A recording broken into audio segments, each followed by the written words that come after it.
What's going on, guys? MSI just finished today, this morning, and I figured it'd be fun to look over my tier list going into MSI for both the teams and players and see how well I did and what would I adjust. So, with the team tier list, I think at D tier, Fnatic and FlyQuest seems very perfectly fine. And some people would say, well, FlyQuest lost the PSG, and Fnatic was able to make the main stage, unlike FlyQuest, so why would you put them in the same tier? They're like, there's not really like that insane of a difference to me between these teams. Like, I will say that in the end, I was hoping that maybe FlyQuest's duo would level up and everyone would play as consistently good as they can, and so that could bump FlyQuest into the C tier. But that doesn't seem true. Like, after seeing it all, Masu did play better. Busio played worse. So Masu played better, but Busio played worse, which kind of like doesn't make things that much better. But yeah, they're very much both deservingly in the D tier. TL actually played surprisingly pretty well once they, fixed their horrendous drafts and whatever the hell they were showing against TES in the beginning. Because, my God, I don't know what happened, but they had terrible drafts, and they also just did not play like themselves at all. And they did rebound successfully, unlike FlyQuest, from that brutal series, and actually went 3-1 versus T1, which was actually very close series, and they definitely could have won games and actually pulled through that series if they were consistently good enough. And G2 and TL literally suffered from the same issues versus T1. Literally, like, T1 had, like, that was not as good at swap situations, playing the map, and TL and G2 both were actually beating them out there. The main difference, of course, is that Caps actually kind of was winning mid versus APA. But the also difference, though, is that G2 put a ton of focus on Faker in that series compared to TL. And yeah, I mean, in the end of the day, like, both these teams actually did surprisingly well. Okay, it's not to say that for G2, but for TL. For G2, I put B because I expected there might be a chance that they can play better, because, I mean, like, they definitely have the floor to do it. And so, based on what we saw, they definitely should be a tier above. And TL should definitely just be the lonesome team here. I think TL could possibly bump up to B tier. I mean, if they showed more, but I mean, all we got was the 3-1, and it's definitely not enough to warrant them to be above that at all. And the highs that these teams can both create, TES and G2, or like, basically they can play to an A tier level at times. They also can play at a C tier level at times, which is why they are both in B tier. TES is the only team, by the way, to take Genji to 5 games. The only team throughout this entire tournament. Everyone else got 3-1 or 3-0'd. So, and also, it's actually kind of funny now seeing that they only played against pretty much the Chinese teams. But yeah, when TES is playing well, they have good drafts. Tien's on it, Botlane's on it, 369's on inting, Cream is not inting. Yeah, this team can be pretty damn good. But when they're not on it, yeah, this team is pretty terrible. And they got 3-0'd by G2. I'm going to tell you right now, that was probably one of the most disgusting series I've ever seen an LPL team, like, show. Like, it was just so horrendous. TL would have been TES on that day. Low key. Like, it was just that bad on the mistakes that TES were making. Now, don't get me wrong, G2 definitely did not make really many mistakes either in that series, so I'm not trying to take anything away from them. I'm just saying that these guys played super bad there. Now, they got 3-2'd by T1, and that was a close series, and then they got 3-0'd, but again, it was actually kind of close. So, I mean, if you really want to put like an A next to them to say like they can play up to A tier, and they're a consistent B tier team, that seems pretty respectable to me. That's probably like the main thing I would change. Like, you could say like maybe they can play it to an A tier level, but they're consistently like a B tier level. And then TES, like, they can play to A tier, but they could also play to a D tier. Like, their range is actually probably a lot worse. So that's probably the main thing I would change. T1, this felt very accurate. They definitely were not S tier, and that showed. Yes, at times they could play to that level, but it just they were I don't know. I don't know what to say. Like they just consistently across the board on all players, there were just things happening that just shouldn't happen. And yeah, they had their miracle plays that, of course, like not a lot of teams are capable of finding, and T1 is, but it wasn't enough. BLG and Gen.G are definitely the S tier teams, though Gen.G kind of embarrassed BLG twice. And the finals was actually disgusting, more so the fact that Gen.G had, like, honestly, to me, I thought the drafts were like not great by Gen.G. Like it pretty much was just stating that we are literally going to outplay you and outsmart you, and we'll win the game. And they did. They literally won with Karthus against a Lucian Nami who had absolutely zero pressure on them outside of a TK who has to W at them. I don't know. That I just cannot believe they won the first game, but they're just that good. Honestly, they're just really literally that good. But it doesn't take away from BLG and how well they played. So both of those are S tier. So all in all, like I said, the main things that I would change is that G2 bumps to B. They could maybe have an A next to their name, and that's it. Now for the players, and I'm going to say this right now, I initially did not actually have this done.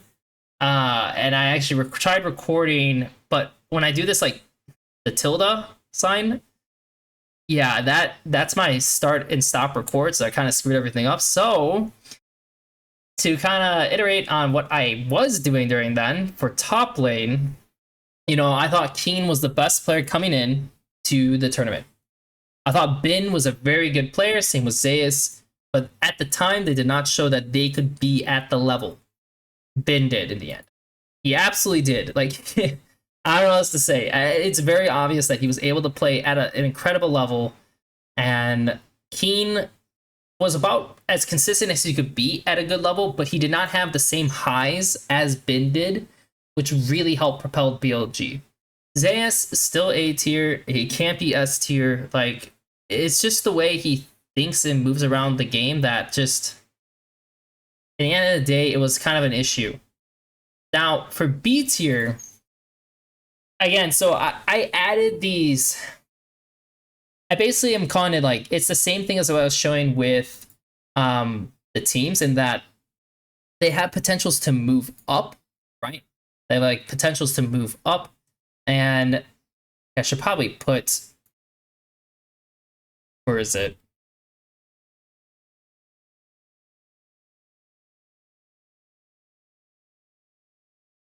Oh, can I literally not? Oh, here we go. So I should probably put like this in this way in the end of the day, you know, like just to make sure that happens. But for this, it's the same principle in that this player has the potential to play at this level. So 369 in plans was kind of disappointing to me, and that was actually also kind of expected because I didn't think he was really that great. And as the tournament went along, that was still kind of the same feeling in the end. Like, I didn't really think he was like doing the greatest against Keen, and he didn't really seem like he had a lot of impact on the map at all. But he was able to handle some of his lanes. So to me, probably like a B plus potential, not at Zeus level, and that's about it. Impact, BB, I think these two players, they really knew what they wanted to do on the map, how to contribute in the games, even if they were behind. And yeah, they had a great performance. So they did good B tier for them. Whippo, he showed he had moments where he could be really good. Unfortunately, he didn't make the main stage, so his like the ability to like judge him as well as the others is not there, and so that's why now he actually has a downgrade where it's like, yeah, he can play at a C tier level, unlike Impact and BB, who can consistently play at a B tier level. Scarin at C was perfectly fine. He's not D. I don't think he was that far off, but also he was kind of invisible in a lot of situations, so it is what it is. Jungle. Canyon and Jun are still the top junglers. I mean, I don't know what else to say, but these guys are still the top junglers. Canyon especially. I mean, like, if I really wanted to, I could put like an S plus potential for him because like he's just that good. Owner is the only one in A tier. Now this is gonna be the rough one because I put Inspired in A tier, mostly because I was hoping that that they would make main stage, and that even if they lose, you would see that Inspired is making a lot of smart decisions. It's just the team just can't really move forward. And Inspired definitely has a style that can be at that level, but by God, did he not show that. He had good moments, but after the T1 series, it was just like you only got one more shot to see him, and it was he had the wrong champions. He asked for the wrong champions in the draft, which he was asking for carries, but as carries, like he wasn't really properly. Like, I mean, he had the farm, but then his team also needed help a lot more often, and this resulted in some bad situations. So, you know, at the end of the day, I probably would put him at a possibly B tier, maybe. But that's about it. Like, this was not a good tourney for him. Tien's still consistently not as good as he could be. Though when he actually was on, yeah, it was like an A minus to me. Like, honestly, like he could play at a bit lower level, but it was good. Like, it was actually pretty good by Tien. It's just, unfortunately, not consistent enough. Yike. Pretty good. Honestly, pretty good. I'm actually I won't lie. I'm a little bit of a Yike hater. And that, like, it's not like I'm actively thinking this guy's just gonna like kill it. But he did pretty well. He did pretty well, and I think there's moments where people thought he was inting that he actually was making the right play. It's just his team failed to execute. So all in all, I think this guy actually was not too bad. Razor, exact same thing. Like, they did exactly what I expected. Like, they start a lot of fights. They know how to advance the map. Really cleaned things up for the T1 series. But at the end of the day, there's just like random mistakes and ints that they do that just, I mean, they just cannot be at A tier. ADC. Now, this is interesting because I switched Elk and Jackie Love. I had a lot of hope that Elk was actually that much better than everyone else. He was not. He wasn't. He actually played definitely worse than I imagined he would be. And Jackie Love, really good. Even in the series where they got 3-0'd, Jackie Love was definitely like probably the one player who was just not just completely like fucking things up. So Elk and Guma, like, kind of in the same tier. Yeah, Elk can add, like, I mean, I could literally put Elk with a possible like S, because like, yeah, he could play to that level at times, but throughout the tournament, it was not there. B tier, you know, I have Pays and Hans. This is very reasonable still, even though, like, yeah, like Pays got like the most kills in a single international game. Come on, guys, like, this guy had a lot of opportunities still to kind of like show that he is that much better. And having like such strong players and teams, like, things are definitely a lot easier than you imagine. However, I will give credit that he actually played better compared to what he has shown in LCK playoffs in general. Generally, he actually did play better than I expected. So that's why I gave him, like, yeah, at times he was definitely playing at an A tier, and so that was really helpful for Gen G. C tier Eon, good surprise. You know, awesome dude. Like, I did not think he was actually gonna be able to raise his level that much, but he did. So cool. Masu, consistent play. It was nothing like too crazy to warrant him to be above C tier, but he definitely was not D tier because he was actually probably their best consistent player throughout all the games of MSI for FlyQuest. And Noah is the lone D tier. I mean, that guy was super bad. I knew he wasn't gonna be that great, but wow, it was a lot worse than I imagined. S tier, anyone that said that they should be in the same tier as Chovy, absolutely insane. Only Chovy's in S tier. That remains true. There is a switch I made. I know a lot of people were like, man, how can you put Faker so low? That's insane. Honestly, at the time, Faker did not play that well. And that I wasn't going to just assume that Faker was going to turn it on because it's MSI. Like, I'm going in with what I see, what I know, and let's see how it goes. Faker definitely had issues. Like, that is 100% a thing. Faker 100% had issues. And if I really want to, like I said, Faker probably at times was playing at a B tier, which was definitely true. But I am not an horrible person who's going to just be like, well, I was right. Like, he's a B tier player. No, he definitely was under a ton of pressure, a lot of bans, a lot of level 1 shenanigans, like G2 getting his flash almost every single game in the second series. You know, it was not easy for him, but he played well enough that he definitely warrants to be an A tier, but he sometimes played at a B tier. Knight was fine. I mean, he was fine. Like, pretty much what you expect, and that's what you got. That was Knight. Caps, yeah, I think he was, like, because I had him in the same level as Faker, which is definitely, to me, like, fine. Like, that actually was pretty accurate and, like, perfectly fine. And he also definitely played at a higher level at times, too. So he had a really good tournament, once again. Cream, ooh, unlucky. Like, for me, for Cream, he was so consistently good at what was happening in LPL that I trusted that he was going to be able to repeat that. But that, whatever, either it's the nerves or it's the fact that it's his first international tournament, you know, he just was making a whole bunch of dumb mistakes he just wasn't making before. So that really hurt him. Like, he already could not be an A tier because the level of mistakes he was making were just not acceptable. But he also wasn't making as many of the big plays he was making in LPL either. Like, you know, Knight still kept doing that, you know, what he was good at, but Cream did not. Cream wasn't doing that anymore. So, like, he had his moments, but it was not consistent enough compared to Knight. So he drops to a B tier, and then sometimes he was playing at a C tier, which, yeah, that's really rough. And then the bottom table, this is perfectly fair. APA, Jensen, Humanoid. You know, Humanoid was a LeBlanc one trick, like, as a joke, but he never played like really that much further above his level unless he was on LeBlanc.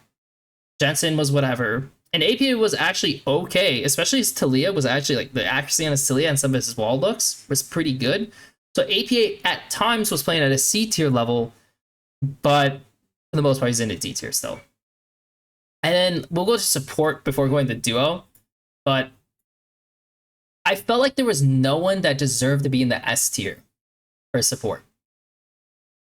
Like, for me, I didn't feel like there was a single support that was actually just so much further ahead than everyone else. At the time, I thought On was that guy, and it really did seem like he was that guy, but it just wasn't happening, man. Also, I just realized, there we go. So in the end of the day, it was just kind of like, oh, well, that sucks. And Maiko, you know, like, he still was very good, but again, it's just like, it just wasn't happening. Like, for me, he could definitely was playing at an S tier at times. I mean, even Mickey X was playing at an S tier sometimes.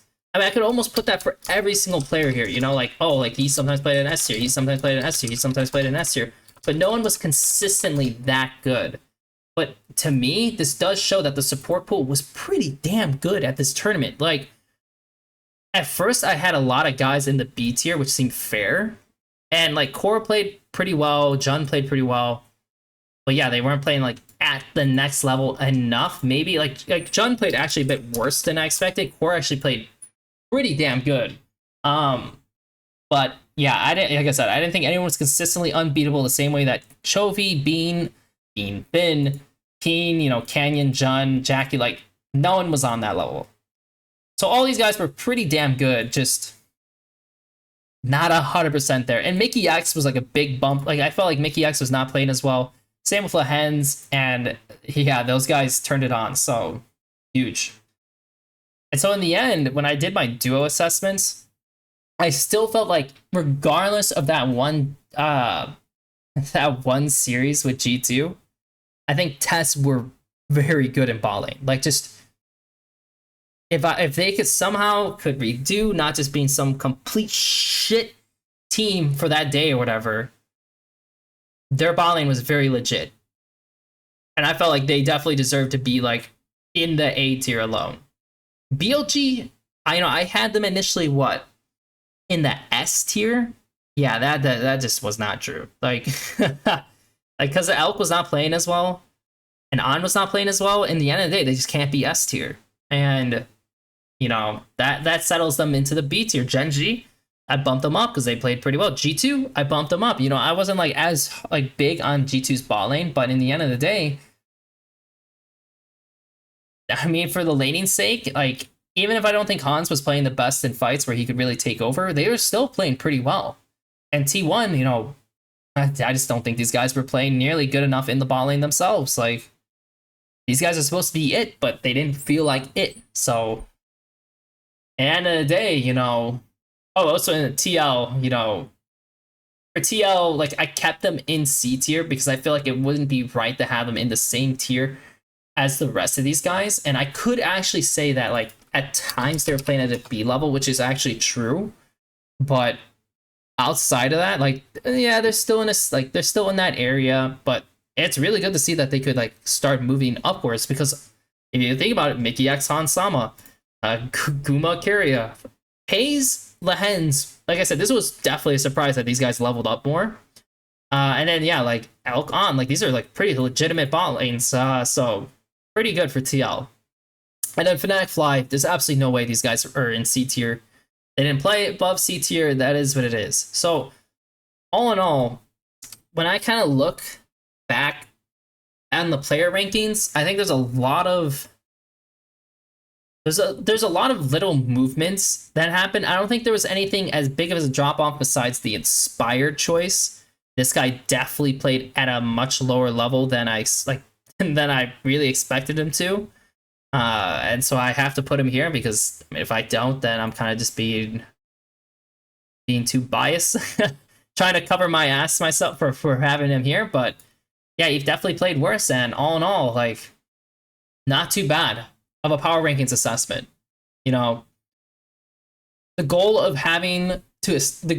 deciding where a player sits based on their performances versus like predicting they're gonna do better is definitely for me and to me a better way to go about it because you know I've seen like you know Cage put down that Faker's gonna be S tier, you know, like he's an S tier player, but the reality is like that's not what he was showing, and there's no way he's in the same like area as Chovy either. So you know you can hope that he's gonna turn it on, but you don't decide on hope. You just decide on what you see when you know. So not bad overall. Like I said, I think my biggest disappointment was that On and Elk were not at the levels I thought they would be for this tournament. Very happy to see Ben do well. 369, I felt like I was pretty right on, which a lot of people gave me shit for. Like, how could you say 369 is not going to play as well? Yeah, he really did not. He really did not. So, all the haters, yeah, you're wrong. 100%. Don't just believe in pure hype. And no, 369 was never on the same level as Ben. So, get over yourselves. And, yeah, not bad, guys. Not bad. Thanks for watching. Make sure to like and subscribe, and see you until next time.